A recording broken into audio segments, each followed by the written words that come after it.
Harlem, New York, in the most unexpected alliance in New York City's history, Ellsworth Bumpy Johnson, the gangster who has controlled Harlem's criminal underworld for 3 decades, has become the secret protector of Malcolm X, the controversial Nation of Islam minister whose inflammatory speeches about white America have made him one of the most hunted men in the country. 2 men armed with revolvers attempted to ambush Malcolm X as he left the Nation of Islam's Mosque No. 7 on Lenox Avenue, but before the assassins could fire, they were shot and killed by 3 men identified by multiple witnesses as members of Bumpy Johnson's organization, marking the 3rd time in 6 weeks that Johnson's underworld network has intervened to prevent Malcolm's murder, and raising extraordinary questions about why Harlem's most feared criminal has appointed himself guardian of Harlem's most radical voice. The Sinu side Mosque No. 7 was chaos. Malcolm X, born Malcolm Little, formerly known as Detroit Red, the man who preaches that white people are devils and who calls for black separation rather than integration, emerged from evening services, accompanied by 2 Nation of Islam security guards, when witnesses report seeing 2 men step from a parked Chevrolet sedan, both men pulling revolvers and raising them toward Malcolm. But before either assassin could fire, gunshots erupted from a different direction from a black Cadillac parked across the street, and both would-be assassins were struck multiple times, falling to the pavement as Malcolm's security guards rushed him back inside the mosque while a Cadillac sped away into Harlem's night. Police arriving at the scene found both assassins dead, later identified as members of the Nation of Islam's Newark Temple, who had reportedly been heard threatening Malcolm's life after Malcolm's breakup with Nation of Islam leader Elijah Muhammad. Witnesses reported that the shots came from 3 colored men in a Cadillac who fled immediately after the shooting, and multiple sources within Harlem's community have confirmed that the shooters were known associates of Bumpy Johnson, all experienced killers with decades of violence in Johnson's service, all now apparently serving as Malcolm X as an authorized security force despite having no connection to the Nation of Islam, and despite Malcolm's frequent denunciations of gambling, drugs, and criminality that Johnson's empire is built upon. And this marks the 3rd confirmed intervention by Johnson's organization in 6 weeks. On one occasion, 2 Nation of Islam members who had been following Malcolm for days were beaten unconscious by Johnson's men and dumped with warning messages carved into their backs. On another, a bomb planted beneath Malcolm's car was discovered and defused by Johnson's associates before Malcolm could start the vehicle. The device was sophisticated enough that police believed it would have killed Malcolm and anyone within 30 feet of the explosion. Then, the assassination attempt outside Mosque No. 7 was prevented by Johnson's men, killing the assassins before they could fire. The alliance, if it can be called that, appears to have begun shortly after Malcolm X's increasing public conflict with Nation of Islam leader Elijah Muhammad escalated from theological disagreement to existential threat. Sources close to both men report that Malcolm, recognizing that the nation's Chicago headquarters had essentially ordered his death, reached out to the one man in Harlem powerful enough to resist the nation's considerable reach, Bumpy Johnson, the gangster who controls Lacey gambling, narcotics distribution, and various other criminal enterprises, and who maintains a private army of enforcers, collectors, and associates whose loyalty is absolute, and whose willingness to use lethal violence is legendary throughout New York's criminal underworld. According to sources who spoke on condition of absolute anonymity for fear of retaliation, the first meeting between Malcolm X and Bumpy Johnson occurred at a location in Harlem that sources would not specify. The meeting was requested by Malcolm through intermediaries, members of Harlem's legitimate Busey Nest community, who maintained relationships with both men and lasted approximately 2 hours, during which Malcolm explained his situation and Johnson agreed to provide protection despite the 2 men representing seemingly incompatible worldviews. One source described the meeting's dynamic. Malcolm told Bumpy straight up, "The nation wants me dead. Chicago has put out the word. They got maybe 3 months before they succeed. I need protection, but I can't pay you. The nation took everything when I left. All I can offer is that when this is over, if I survive, I'll owe you a debt that I'll spend the rest of my life repaying." And Bumpy just smoked his cigar for a minute, looking at Malcolm, and then he said, "Brother Malcolm, you don't owe me nothing. Harlem protects its own. You're one of us. Whether you're preaching in a mosque or running numbers on a corner, anybody wants to kill you, they go through me first." The source continued, "It wasn't about money for Bumpy. It was about respect." Malcolm had spent years telling black people in Harlem to be proud, to stand up, to stop accepting second-class citizenship. And Bumpy recognized that Malcolm was doing something important, something that mattered more than gambling or hustling. So Bumpy decided to protect him, not as a business arrangement, but as a matter of principle. To understand this extraordinary alliance, one must understand the conflict that has made Malcolm X one of the most hunted men in America. Malcolm X joined the Nation of Islam while serving a prison sentence for burglary. He was recruited by his brother, who introduced him to the teachings of Elijah Muhammad. Malcolm, brilliant and charismatic, rose rapidly through the nation's hierarchy, becoming minister of Mosque No. 7 in Harlem and the nation's most effective recruiter and most visible spokesperson. But Malcolm's relationship with Elijah Muhammad began deteriorating when Malcolm learned that Muhammad, who preached strict moral codes, had fathered multiple children with young secretaries. Malcolm, deeply disillusioned, began quietly questioning Muhammad's leadership, and when Malcolm made controversial public comments about President Kennedy's assassination, Muhammad used the controversy as pretext to silence him. Malcolm recognized the suspense. Ion was actually the first step toward his permanent removal, either through expulsion from the nation or through assassination. Malcolm announced he was leaving the Nation of Islam to form his own organization, Muslim Mosque Incorporated, and almost immediately, the threats began. Nation of Islam officials in Chicago were heard saying Malcolm should be dealt with and won't live much longer, and Malcolm, who had no personal security force and limited financial resources, found himself extraordinarily vulnerable to an organization that had proven willing to use violence against perceived enemies. Bumpy Johnson is everything Malcolm X theoretically opposes.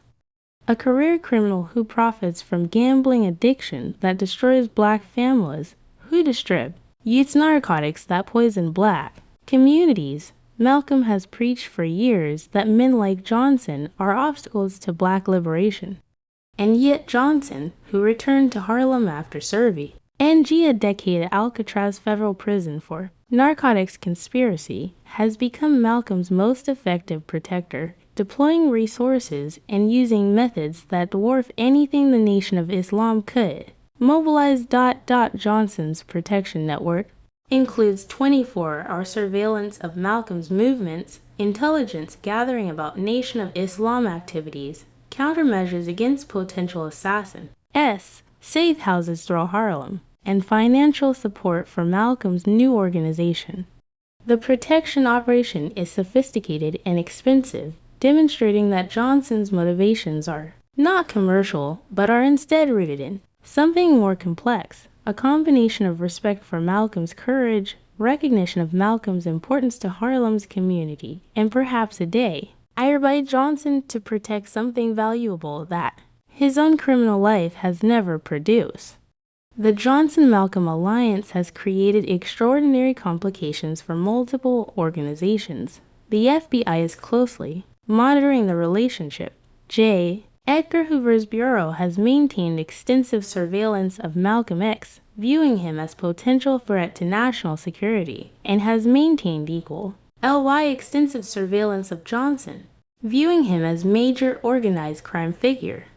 The fact that these two targets are now collaborating has triggered urgent intelligence gathering efforts. An internal FBI memo stated, the Johnson-Malcolm X relationship represents unprecedented cooperation between criminal underworld and radical political movement. We must determine whether this alliance extends beyond personal protection. The Nation of Islam faces a dilemma.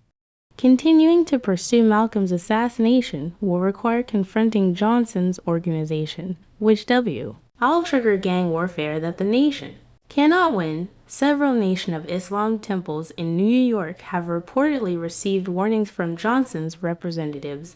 Any further attempts on Malcolm's life will result in retaliation against nation leadership. The civil rights movement is uncertain how to respond. Mainstream civil rights leaders have long maintained distance from Malcolm X, viewing his separatist rhetoric and his denunciations of nonviolence as counterproductive to integration efforts.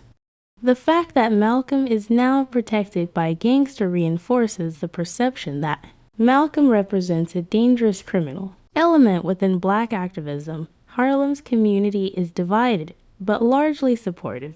While ministers and legitimate business leaders publicly express concern about criminal involvement in community affairs, many ordinary Harlem residents view Johnson's protection of Malcolm as evidence that the streets value Malcolm's message. One Harlem resident stated, "Malcolm tells the truth about white people, about what they've done to us, and the white power structure wants him silenced. His own religious people turned on him. So if Bumpy Johnson is the only one with the power to keep Malcolm alive, then God bless Bumpy Johnson." Malcolm's voice matters more than anyone's comfort with how he's being protected. Malcolm X contacted Th. Rough intermediaries provided the following statement: "I do not condone criminal activity. I have spent my adult life teaching black people to reject the hustling lifestyle that white supremacy has forced upon our communities. But I also recognize reality. The Nation of Islam, the organization I helped build, now wants me dead. The federal government, which should protect citizens from assassination, instead watches and takes notes. The civil rights establishment, which should defend freedom of speech, instead distances itself from any black voice that makes white people uncomfortable. In this situation, the only institution in Harlem with the power and the will to protect me from assassination is the institution that white society calls criminal, but that provides more real security to black people than police or courts or politicians ever have. Brother Johnson is doing what he believes is right. I cannot reject his protection when no alternative exists. When this is over, if I survive, I will work to repay the debt I owe him by helping to free black people from the very vices that men like him profit from. But today, I am alive because the streets protect me. When my own brothers hunt me, Bumpy Johnson declined to comment directly, but sources close to him report that Johnson views the protection arrangement as consistent with his long-standing role in Harlem's community. One source stated, "Bumpy doesn't think of himself as a criminal. He thinks of himself as someone who provides services that Harlem needs and that white society refuses to provide legitimately. He provides gambling when people need hope. He provides loans when banks won't lend to colored people.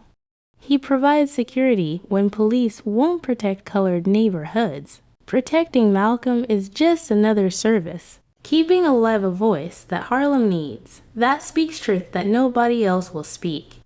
The future, can this alliance hold the central question on facing law enforcement, civil rights organizations, and Harlem's community is whether the Johnson-Malcolm alliance can survive the pressures it faces. Financial pressure. Johnson is spending thousands monthly with no return. Violence pressure. The Nation of Islam has enormous pride invested in silencing Malcolm. Legal pressure. FBI surveillance will intensify. Philosophical pressure. The fundamental contradiction between Malcolm's message and Johnson's livelihood cannot be ignored indefinitely. Multiple sources suggest the alliance is temporary, designed to protect Malcolm through the immediate crisis. One source stated, Bumpy knows Malcolm is going to keep preaching against gambling and drugs, and Malcolm knows that eventually he'll have to criticize the very man who's keeping him alive. They both understand this. Can't last. But right now, Malcolm needs protection, and Bumpy is providing it. The alliance between Bumpy Johnson and Malcolm X represents something unprecedented in American history. The criminal underworld actively protecting a revolutionary voice that threatens the social order both underworld and establishment depend upon. Malcolm preached black self-determination, rejection of white supremacy, and moral righteousness that condemns the very activities Johnson profits from.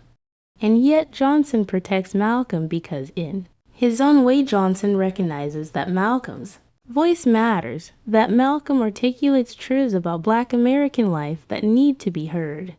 Whether this alliance represents the beginning of broader cooperation or merely temporary experience in unique circumstances remains to be seen. What is clear is that outside Mosque No. 7, 2 men died who intended to kill Malcolm X, and they died because Harlem's most feared criminal decided that Malcolm's life was worth protecting. Even at the cost of violence, even at the cost of his own security, even at the cost of ideological contradiction that cannot be easily resolved. Malcolm X lives today because Bumpy Johnson willed it. How long Johnson can continue willing it, and what price both men will ultimately pay for this unlikely alliance are questions that only time will answer.